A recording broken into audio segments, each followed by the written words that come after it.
Bonjour, bienvenue sur Caradisiac. Aujourd'hui dans What Is It, un petit bijou dont François me parle depuis des semaines, la Nissan Micra DIGS. Alors François, qu'est-ce que ça veut dire DIGS? La Micra, c'est ce que j'appelle une petite polyvalente qui fait aux environs de 3,80 m, à peu près la taille de la nouvelle Yaris, et donc un peu plus petit qu'une Renault Clio. Voilà. Celle-ci, elle est sortie il y a un peu moins d'1 an, sans diesel, un moteur essence 3 cylindres, 1,2 litre de 80 chevaux. Et quelques mois après, en juillet, Nissan a sorti cette version DIGS.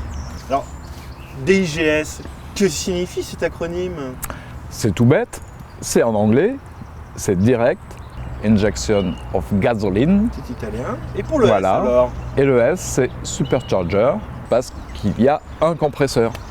Très bien. Alors c'est un peu compliqué, mais tout, ouais. On va aller voir sur le capot, ça va être un tout petit peu plus simple. Tu vas avoir du boulot. Hein. Alors Nissan annonce des performances d'un 1,5 litre. Oui, déjà 98 chevaux et 142 Nm. Pour des consommations d'un 1 litre. Oui, aux environs de 4 litres en cycle mixte. Alors que c'est un 1,2 litre, comment se fait-il? Eh bien, il y a plein d'explications à cela. Déjà, c'est un 3 cylindres, il y a moins de friction que sur un 4. Et d'autre part, il y a eu des traitements de métaux à l'intérieur des cylindres qui fait qu'il y a moins de frottements. Et Nissan annonce d'ailleurs une réduction des frottements de 30% par rapport à un 4 cylindres à iso-performance. C'est déjà pas mal. D'accord.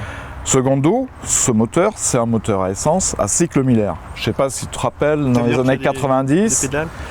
Non, c'est pas des pédales, mais chez Mazda, donc Xedos, la Xedos 9 avait ce cycle Miller. C'est une technologie qui a été inventée dans les années 40, qui permet de retarder la fermeture des soupapes d'admission. Et ça autorise d'avoir une plus forte pression dans le cylindre, ça permet aussi de réduire les pertes par pompage. Ça, j'expliquerai dans le texte parce que c'est un peu compliqué. Et tout ça permet de travailler sur un taux de compression très élevé, donc de 13 à 1, et c'est un des facteurs de l'excellent rendement de ce moteur. Bon alors, si je me rappelle bien, la Xedos 9, elle avait en plus de son cycle Miller un compresseur.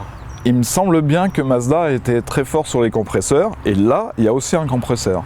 Mais par rapport à celui que tu disais, la Xedos 9, celui-ci est débrayable.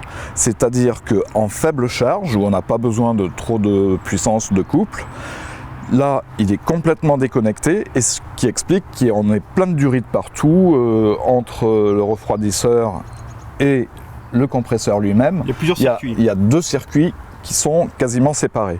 Donc ça fait un peu fouillis, mais ça marche bien. Et le fait que le compresseur soit débrayable, ça fait que quand on n'en a pas besoin, ça ne consomme pas d'énergie supplémentaire, puisque un compresseur, il faut rappeler, c'est alimenté par la poulie d'entraînement des accessoires. Donc ça consomme des chevaux. En principe, ça consomme des chevaux, même quand on n'en a pas besoin.